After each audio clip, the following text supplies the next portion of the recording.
What's going on, my fellow Crew 2 drifting enthusiasts? My name is Sid and you're watching a channel that's worn the same shirt 2 videos in a row, but what are you gonna do?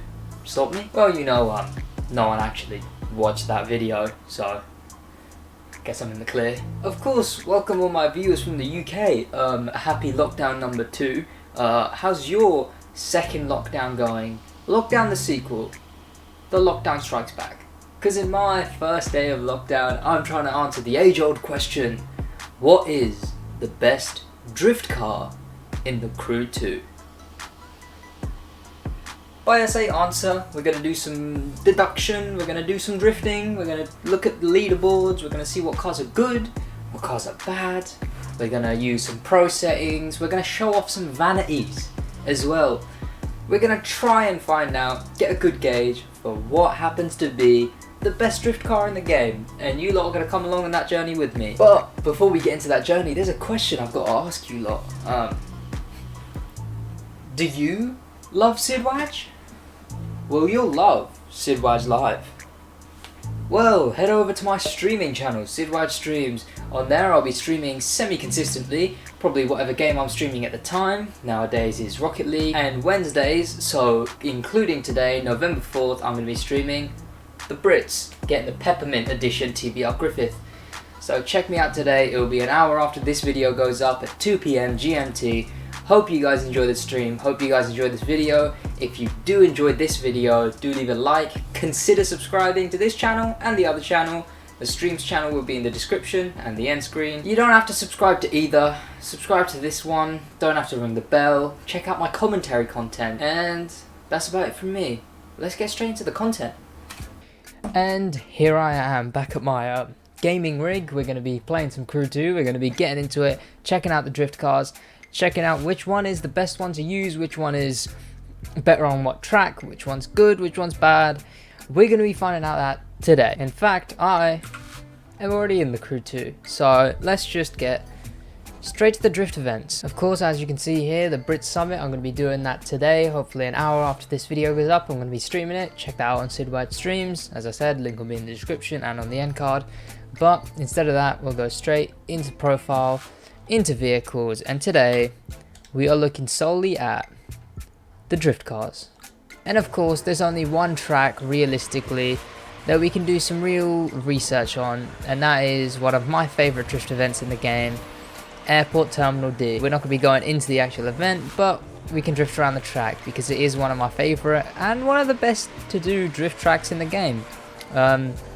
It's a nice track, it's got some good turns. Well, so if you pay any attention to my channel, about last weekend I went through a lot of my videos and I changed the thumbnails on them. I added new thumbnails, better thumbnails, just thumbnails that I thought were cooler, more eye-catching, a bit next generation Sid thumbnails, you know. And while doing that, I changed the thumbnail for this video back in 2019 with the other videos, of course, called the best drift car in the game. See, that was a massive, realistically clickbaity claim.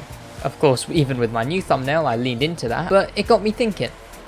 This thing is definitely not the best drift car in the game, and I was wrong. So instead, we're gonna be checking out what actually is the best drift car in the game, because it's not this Agera, I can tell you that much. No matter how much Josh Lear, the professional drifter, claimed it, it's not, and I think we can all admit that. So, I mean, today we're going to be just going into the leaderboards for all of the drift events, and we're kind of just going to be gauging what few cars, what handful of cars can we really get some scores out of. We're going to take those cars for a spin, drive them around a bit, see how they control, see how they are, drifting about the track a bit, and you lot come along for the ride. So, to do that, obviously into activities, into the street racing family, into drift, and let's check out the leaderboards. So here we are. I see Mazda RX7, I see Rough 370Z, more Mazdas, but you know what I'm seeing more of than I really want to be seeing. Oh dear, I'm not actually gonna have to drive it, am I? Yep, here I am driving the BMW Z4. This thing is very prominent in that leaderboard, more than I wish it was, because I do not like this car. Just not even in the Crew 2. I just don't like this car in general. It's just a bad car. Like, look at it. What is it meant to be? What is this thing meant to be? I'll wait. You tell me. I'll wait. What is this thing meant to be? Look at it. It's disgusting. But drift car wise, handling wise, it's not the worst. It's kind of okay, I guess. I mean, it turns well. It doesn't have too much speed, which I don't like. If you go into the drift, it loses way too much speed, which doesn't really help for the wider turns. And why the hell does Moolish want me to wait a minute? But of course, there's only one real way you can actually use the drift cars in this game, and that is by adding pro settings. Link will be in the description to this page. It's an amazing feat of the Crew community. It's an entire spreadsheet for every single spec in the game, and it's every single pro setting you could ever need for any of the cars. So of course, we're going to go here into drift. We're going to check out the drift pro settings, wait for them to load. Obviously go in here, search Z. I doubt there's many cars with Z. There we are. And the only guy I really trust for pro settings, which is a call. This man has done pro settings for every single car in the game. You have to love a man's dedication. Link will be in the description. Obviously, go use this. Put them on your cars. I've got it on every main car that I use. It's insanely useful.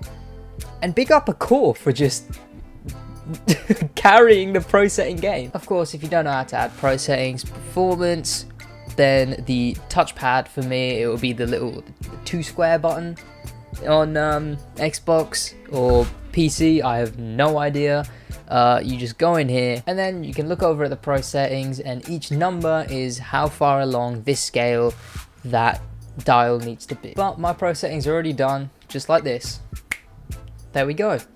Like I said, pro settings done. All the values that are core, my guy who knows how to do all the cars, are put on. I'll skip this for the other cars that I drift today, but let's actually check this thing out with pro settings. You know what?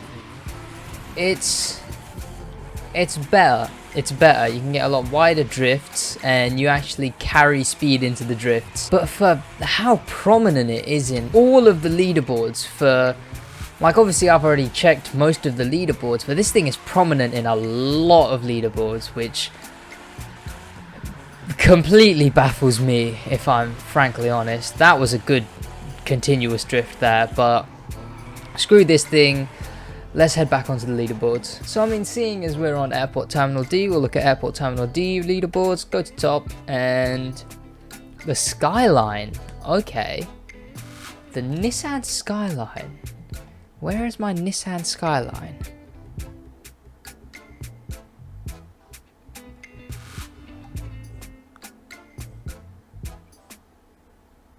I swear it was for a joke. It was for a joke. It was for a funny meme. I swear it was for a joke. Okay, you know what? I don't have to justify myself to you lot.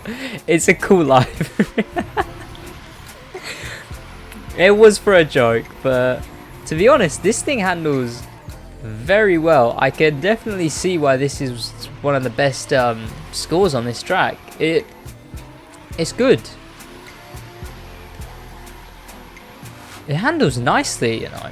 I mean, the pro settings definitely do seem to doubt. The pro settings definitely do seem to be helping a lot of the cars often, and it's good. It's good because I can't even concentrate. No, this is a bad car. I have no idea how he got a good score on this thing. I mean, to be honest, you could really get used to any drift car. It's not too hard. It's not too hard. Just, you know, at least the smoke is cool. At least I have some cool vanity smoke on it, you know. But that's really the only thing going for this car for me.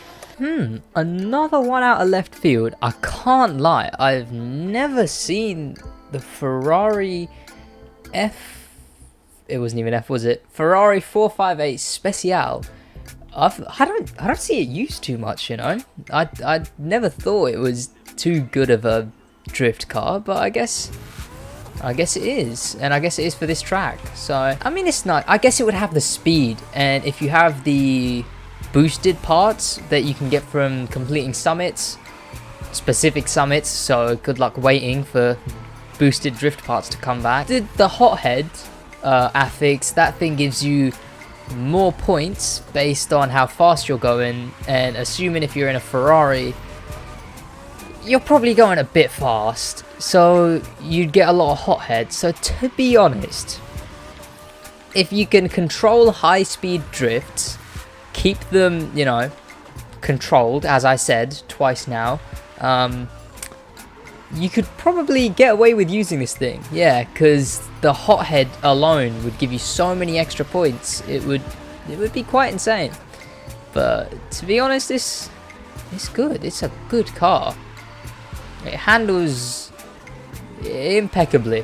I don't think I've crashed yet. I probably have. I probably crashed. Why would I say that? Cut back to when I crashed before anyway. And of course, the BMW is everywhere, but before the BMW, in third place, we have the Rough CT3? Not even C. Where did I get that from?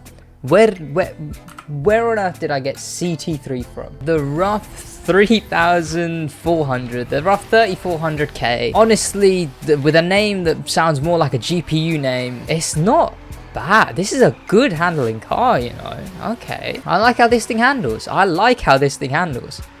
think I actually remember for a long time when I used to check the leaderboards, you know, on drift events, checking where the leader was, checking who had the record on each event. Every single time, most of the time, on almost every single event, there was one guy on PlayStation. This is, I don't remember his name. All I remember is he had a clown as a profile picture, and he had the record in every single drift event, and every single one of those records was held in this thing, the Rough 3400K. It's a good drift car, apparently. I'd have to assume, after holding so many records, it must be. Now, Rough, as far as I know, are like some, I don't know if they're a subsidiary or they're just an external company entirely, but they're just some company that goes to Porsche and says, "Is for me," to all of their spare parts they have lying around. Porsche has spare parts. Rough is for me. But this thing is very good. I really like how this thing handles. I think I tried a lot. I tried constantly to get the record in this thing. I tried again and again. I do have the maxed out drift parts. They'll be on screen now. You can see they have God damn it. They have a lot of affix boosts, which of course means a very high multiplier and a very high score. But speaking of me trying to get onto the leaderboards, the next car down that isn't a BMW is actually the car that I hold my personal best in, and that is the Mazda RX7. This is what I hold my best in, 700,000 points. It's good. Of course, a lot of people have this score because a lot of people have the parts. You know, it's not too hard of a score to get. You just got to not lose your combo at any point, really. You can do that, you can get this score. It's fairly simple. But this thing it's quite an iconic drift car. It was in the drift promotion in Forza as well. I'm not too sure if it was actually in the drift promotion for the crew, but this thing held one of the very first, one of the first few records on this thing. I actually remember on this track, I actually remember seeing videos ages ago of a guy getting the best drift record, and he did it in a Mazda RX7. That was before vanities. That was before underglows, smokes, nitros. It was before hot shots, blazing shots, kings of mayhem, summer in Hollywoods. It was for Gator Rush, as far as I remember. I don't remember hovercrafts being in the game when that drift score was achieved. It was quite a good score, and I still like this car. You know, it's a nice handling car, and it's probably my go-to drift car. If I'm doing a drift event in a summit and the event says no restrictions, I'll probably go in the Mazda RX7 just because it's an iconic drift car. It was the first one I bought in the drift spec. It handles amazingly, and it's just an attractive car, let's be honest. Personal taste, Mazda RX7, very attractive. I'll stop simping for the Mazda RX7, let's get to the other drift cars. And the last unique drift car that I've seen on multiple drift events, of course you can see the Chevrolet Corvette Stingray down there, but that's quite unique, you'll see it here and there. The Nissan 370Z Nismo is one of the last unique drift cars that shows up in a lot of the records. And here it is, the 370Z Nismo. Now unfortunately, to be honest, this is my worst looking 370Z. I prefer the way I have the other one customized, but this is the one everyone's using. But I don't like this car, and this is pro-saying, yet honestly I had to check. I drove it around a bit and was like, am I sure this thing is pro-saying? Because it does not feel like it is. But while I'm drifting this thing out, I think I can finish it on. What is the best drift car in the crew too? I think that's something you've got to decide for yourself. It's something that you've kind of got to look at yourself, look at how you drift, feel, get a gauge for it, really think about the way you drift, the speed you can control your car at better, the kind of turns you prefer, what event you're doing as well. Always check the leaderboards, check what the best cars are, check what most people are using, you know, get a feel for how you drift and how you can drift on the event best. So what is the best drift car in the game? It's the one that you want to use. Is that a very cop-out answer? Probably. If I had to give an answer, probably the RX-7. I like the RX-7. That would be my one. That's my personal one. So the best drift car in the game for me is the RX-7. But now, call me Philip DeFranco, because I'm going to pass the question off to you. What is the best drift car in the game for you? I'll let you find that one out. I'll see you guys in the next one in a bit.